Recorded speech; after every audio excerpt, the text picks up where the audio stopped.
Hello student, जय श्री कृष्णा, राधे राधे। आज हम बात करने वाले हैं इम्परफेक्ट कंपटीशन मार्केट के ऊपर। तो चलिए स्टार्ट करते हैं इम्परफेक्ट कंपटीशन मार्केट। तो इम्परफेक्ट कंपटीशन मार्केट क्या हो गया? मीनिंग लिखा है a market structure in which there is a large number of seller and buyer, free entry and free exit in the firm industries with product differentiation and the known price competition is called monopolistic competition। ठीक है ना, monopoly को क्या बोलेंगे? Monopolist. और इसको क्या बोलेंगे? मोनोपोलिस्टिक। ठीक है ना, तो दोनों में डिफरेंसेस है। इम्परफेक्ट कंपटीशन मार्केट क्या हो गया? ऐसा मार्केट जहां लार्ज नंबर ऑफ बायर और लार्ज नंबर ऑफ सेलर है और नॉन प्राइस कंपटीशन जो है वो प्रोड्यूसर के बीच में देखने को मिल रहा है और प्रोडक्ट डिफरेंशिएशन होगा, free entry and free exit. कोई भी कभी भी आकर प्रोडक्शन शुरू करेगा और वहां से जा सकता है। तो अब फीचर ऑफ मोनोपोलिस्टिक कंपटीशन देख रहे हैं।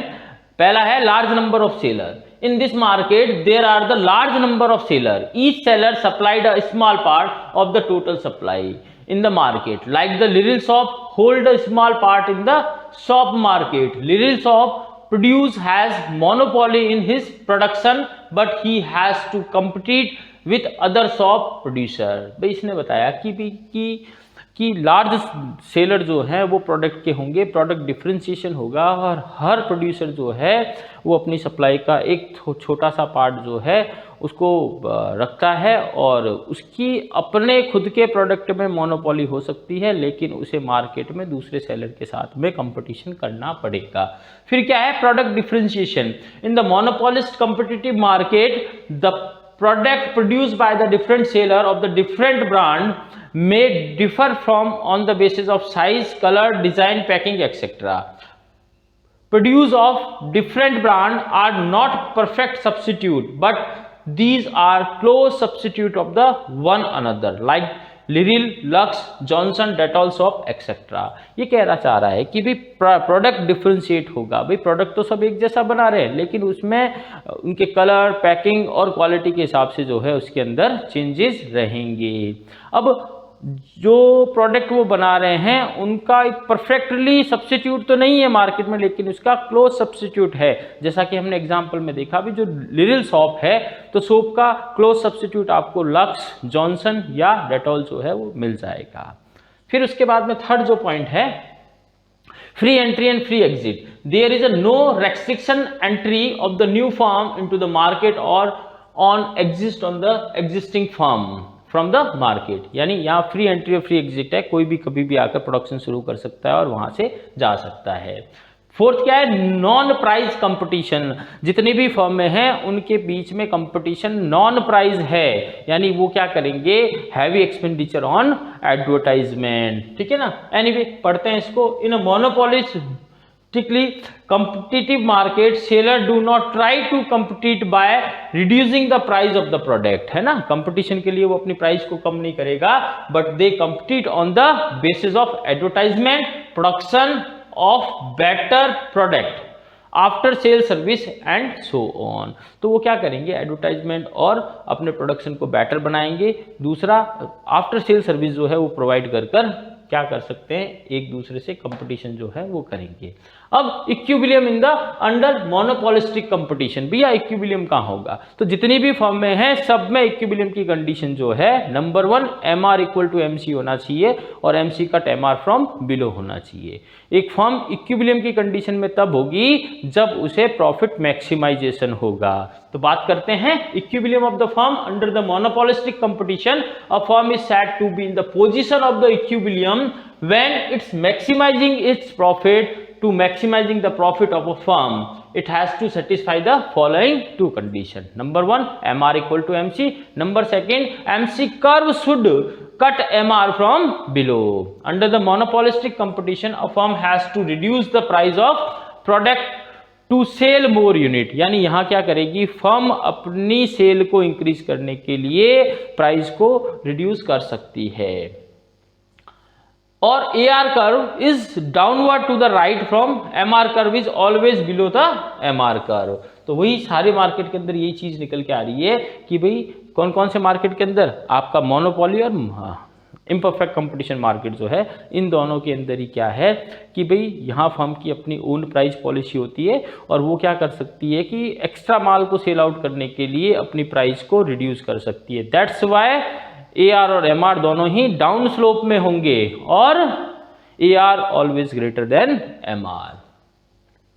Equilibrium in the short run, भाई शॉर्ट रन पीरियड के अंदर जो फर्म है वो सुपर प्रॉफिट, नॉर्मल प्रॉफिट और लॉस जो है वो बियर कर सकती है। शॉर्ट रन पीरियड ऐसा पीरियड होता है जिसमें कोई भी प्रोड्यूसर अपनी सप्लाई को डिमांड के अकॉर्डिंग नहीं कर पाता। अब आगे लिखा है इसने, in short run supply can not be change in response to change in the demand, thus in monopolistic competition a firm may earn super normal profit, normal profit और losses। तो super normal profit क्या होगा? when AR is greater than AC, AR किससे ज्यादा हो? AC से ज्यादा हो। when the average revenue are more than the average cost of equilibrium, output level of firm on a super normal profit। तो अपन देख लेते हैं भाई इसके अंदर जो डायग्राम हमारा रहेगा, यहाँ आप YO एक्सिस ले लेते हैं, यहाँ AR और MR दोनों ही नीचे गिरते हुए हो जाएंगे। यहाँ से एक लाइन हम ऐसा खींच लें तो यहाँ आउटपुट और यहाँ प्राइस जो डिटरमिनेट हो जाएगी MC cut MR from below, यहाँ E पॉइंट पे आपकी दोनों ही कंडीशन जो है इक्विलिब्रियम की वो फुलफिल हो रही हैं। ठीक है ना भाई। तो अब यहाँ पे हम क्या कर लें, N पॉइंट का डिसीजन ले लेते हैं। ठीक है ना भाई। अब क्वेश्चन के अंदर प्रॉफिट और लॉस की जो कैलकुलेशन होगी वो किससे होगी? व्हेन AC जो है वो आपका क्या होगा? AR से नीचे चला जाएगा। ठीक है ना भाई। तो यहां से अगर एक लाइन हम यहां इधर टच कर दें तो यहां MN, ठीक है ना, क्या हो गया? हाँ, यहां क्या हो जाएगा भाई? MNP और K जो है ये अपना सुपर प्रॉफिट निकल के आ जाएगा। अब इसको एक्सप्लेन कैसे करेंगे? On the OY axis we have price of commodity and OQ axis quantity demanded of commodity. When equilibrium condition fulfil at E point where MR equal to MC और MC cut MR from below. If we draw a line vertically touch on basis at Q point where the output is OQ decide। ठीक है ना। अब यहां से अगर एक line ऊपर की तरह ले जाएं तो किसको? MR को, AR को कहां कट कर रही है? N पॉइंट पे। तो हमारी प्राइस जो है वो OP जो है वो डिसाइड हो जाएगी। प्रॉफिट और लॉस की कैलकुलेशन जो है वो AR और AC के डिफरेंस से करेंगे। तो यहां एवरेज कॉस्ट जो है एवरेज रेवेन्यू से नीचे है, तो फर्म को क्या हो रहा है? प्रॉफिट हो रहा है। पर यूनिट कितना प्रॉफिट हो जाएगा? M और N, और टोटल प्रॉफिट क्या हो जाएगा? PNNK। तो क्या लिखा है देखिए, equilibrium of a firm super normal profit is about diagram equilibrium is E where the MC cut MR from below. If we draw a vertical line from the point E से एक vertical line खींचे, touch the X axis at out point Q, thus the output determined is OQ। Where we extend the EQ line till AR, EQ को extend कर रहे हैं कहाँ? AR तक, तो वो N पॉइंट पे टच कर रही है। It touches the AR curve at the point M, thus the price determination is the OP per unit profit or loss is difference of AR and AC at the equilibrium output level, therefore per unit profit is MN। तो इस तरह से लिखा जा सकता है, price जो है वो OP हो जाएगी, आउटपुट आपका OQ, प्रॉफिट पर यूनिट जो है M और N आ जाएगा, और टोटल प्रॉफिट जो है KN MP जो है वो निकल के आ जाएगा। इसके बाद बात करेंगे अपन किसके ऊपर? आपके नॉर्मल प्रॉफिट के ऊपर। तो नॉर्मल प्रॉफिट क्या हो गया? ऐसी स्थिति जहां पर AR और AC क्या हो? बराबर हो। तो इसका डायग्राम भी किस तरह से रह जाएगा भाई? यहां से AR जो है और MR दोनों नीचे गिरते हुए होंगे, और इक्विलिब्रियम की कंडीशन जो है वो यहाँ E पॉइंट पे हो जाएगी। यहाँ से एक लाइन नीचे की तरफ खींचे तो आउटपुट ऊपर की तरफ खींचे तो AR को टच कर रही है, यहाँ आपका जो है प्राइस डिसाइड हो जाएगी। और AC और AR का डिफरेंस जो बताएगा प्रॉफिट है या लॉस है। यहाँ दोनों ही क्या है, N पॉइंट पे बराबर है, तो प्रॉफिट फर्म को नो प्रॉफिट नो लॉस हो रहा है। तो किस तरह से इसको अपन यहाँ पे लिख सकते हैं कि भाई on the OX axis we have quantity demanded of commodity और OY axis price of a commodity, ठीक है ना। अब at the E point firm fulfil equilibrium condition MC equal to MR और MC curve cut MR from below, ठीक है भाई। और प्रॉफिट और लॉस की कैलकुलेशन जो है वो अपन किससे करेंगे, AC और AR के डिफरेंस से करेंगे। तो डायग्राम में AR और AC का डिफरेंस जो है वो निल है, दोनों ही यहाँ पे क्या हो रहे हैं, बराबर हो रहे हैं, इसलिए फर्म को क्या होगा, नॉर्मल प्रॉफिट होगा। फिर उसके बाद में बात करेंगे लॉस की कंडीशन। लॉस कब होगा, जब AR जो है वो किससे कम हो, AC से कम हो। तो अब डायग्राम सिमिलरली ले जाएगा, यहाँ ये AR और MR दोनों नीचे गिरते हुए हैं, इक्विलिब्रियम की कंडीशन आपकी MC जो है इसको नीचे से काटते हुए निकल रहा है, यहाँ इक्विलिब्रियम की कंडीशन फुलफिल हो रही है। अगर यहाँ से एक लाइन नीचे की तरफ खींचे तो ये आउटपुट, और ऊपर की तरफ खींचे तो AR को यहाँ टच करेगी। मान ले ये N पॉइंट है, यहाँ से एक लाइन इस तरफ की खींच दी जाए तो OP आपका प्राइस जो है वो डिसाइड हो जाएगी। अब प्रॉफिट और लॉस की कैलकुलेशन AR और AC के डिफरेंस से होगी। तो AC जो है वो ऊपर की तरफ है, तो यहाँ M पॉइंट पे ये इसको टच कर रहा है, तो PNML जो है आपका क्या निकल के आ जाएगा, लॉस जो है वो निकल के आ जाएगा। तो किस तरह से लिखेंगे, on the OX axis we have quantity demanded of product and OY axis price of commodity.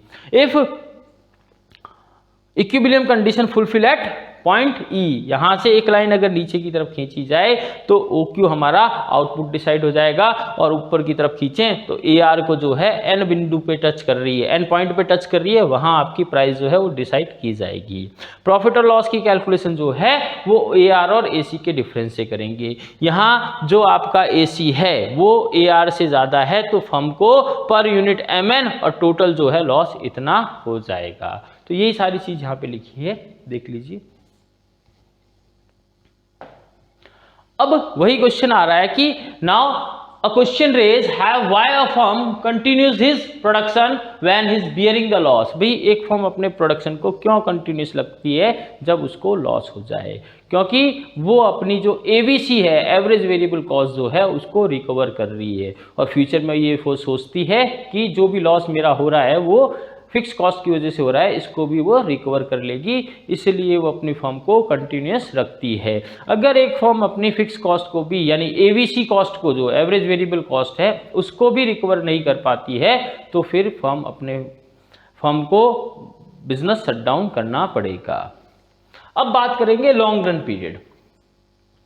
तो लॉन्ग रन पीरियड ये हो गया जिसके अंदर एक सप्लायर यानी एक प्रोड्यूसर क्या करता है, अपनी सप्लाई को डिमांड के अकॉर्डिंगली कर लेता है, इसलिए उसको लॉन्ग रन पीरियड में केवल नॉर्मल प्रॉफिट ही होगा। तो इसमें डायग्राम भी नॉर्मल प्रॉफिट के जैसा ही बनेगा, यानी यहाँ AR इक्वल टू AC रहेंगे, ठीक है ना। In the long run sufficient time to available of the firm to adjust the supply according to the demand. In short run if the firm are earning super normal profit then may other firm will attract. जब वो क्या करेगी भाई, super normal profit अगर वो earn करती है तो दूसरी फर्म जो है वो अट्रैक्ट होंगी और मार्केट में आ जाएंगी, मार्केट में आके वो प्रोडक्शन स्टार्ट करेंगी, जिससे सप्लाई इंक्रीज हो जाएगी। डिमांड तो वहीं की वहीं है, यानी डिमांड नीचे आ गई सप्लाई से, तो क्या होगा, फर्म को होल्ड करना पड़ेगा अपने प्रोडक्ट को सेल आउट करने के लिए। जो कमज़ोर बायर हैं वो मार्केट को छोड़कर चले जाएंगे। तो ओवरऑल अगर देखा जाए तो फर्म को क्या होगा, यहाँ नॉर्मल प्रॉफिट होगा। As a result entrance of the new firm supply increase and increasing the supply will decreasing in the price of a product, and as a result of decreasing the price excess profit will disappear. Finally the firm make a normal profit in the long run period. Similarly in the short run, if the firm are making the loss, अगर short run के अंदर क्या कर रही है, firm को loss हो रहा है, many firm will exist from the industries, बहुत सारी फर्में जो है वो फर्म को छोड़कर चली जाएंगी। As a result supply increase होगी और प्राइस भी जो है प्रोडक्ट की वो इंक्रीज होगी। With the increasing the price of the product loss bearing firm will make the normal profit, और जो लॉस बियरिंग फर्म थी वो अब क्या करेंगी, नॉर्मल प्रॉफिट अर्न करेंगी। तो नोट क्या लिखा है, equilibrium of the firm in the long run in the same equilibrium in the short run, यानी शॉर्ट रन पीरियड के अंदर जो हमने नॉर्मल प्रॉफिट वाला डायग्राम यानी इस तरह का जो डायग्राम बनाया था, AR इक्वल टू AC नीचे गिरते हुए थे, यहाँ आपकी इक्विलिब्रियम की पॉइंट पूरी हो गई और ये यानी यहाँ AR और AC बराबर होंगे, इस तरह का कुछ डायग्राम जो है वो मोनोपोलिस्टिक कंपटीशन मार्केट में रह जाएगा। तो उम्मीद करता हूँ आपको वीडियो पसंद आया, इसको लाइक करें, सब्सक्राइब करें। जय श्री कृष्णा, राधे राधे।